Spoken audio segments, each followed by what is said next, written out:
What you have just seen is my attempt to imitate the YueXiao Pro video and the Valk video, but of course I only have a 2D animation software. And I'm trying to animate 3D on a 2D software, which is not really the best thing to do. And I also don't have any epic music, so it's a lot less impressive. But how I made this video was, firstly I built my own 6x6 on SolidWorks, and then I took some screenshots of it, and then I pasted it on Flash.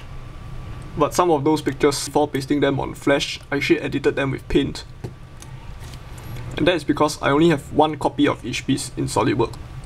But then what I did on Paint was I actually pasted a picture of a few pieces, and then I rotated the cube again and took another screenshot of a different angle, and got the same few pieces but at a different position, and then I just kept doing that until I got the full cube.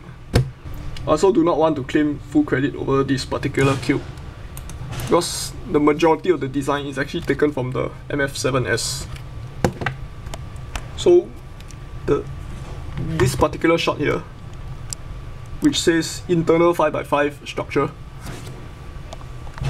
this actually came about because the MF7S actually has a few levels of mechanism, so you can actually dig away this layer here and this layer here, and just leave the pieces of these 5 layers behind on like every axis, and then there's actually an inner centerpiece that will lock everything inside, and it will still play like a normal 5x5. But then what I didn't copy from the MF7S is that if you were to take these layers away, it will still play like a normal 3x3. It's like I don't have the internal 3x3 inside my 6x6, like how the MF7S is actually a 5x5 inside a 7x7, and there's a 3x3 inside that 5x5. In this case, it's just a 5x5 inside a 7x7.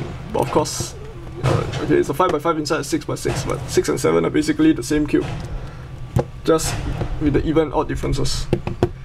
Which, for the even cube features, I just copied the X cube alignment mechanism. Also added a bit of stuff that most big cubes haven't really featured, which is Florian modding the inner layers, and it's totally linked to how I do PR parity.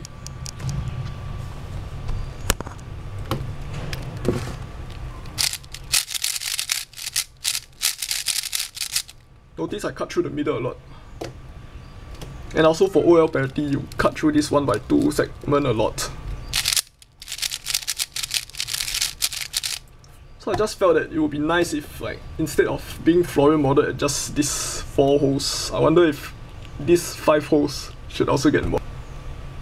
Of course, doing it at every single hole is going to make the cube a bit too unstable. And another thing that I want to point out, although this is not an original feature, is basically how I size the layer. So you can sort of imagine it as a MF5S, but instead of having 3 layers here, it's 4, or 5 if you want to count the hidden inner layer.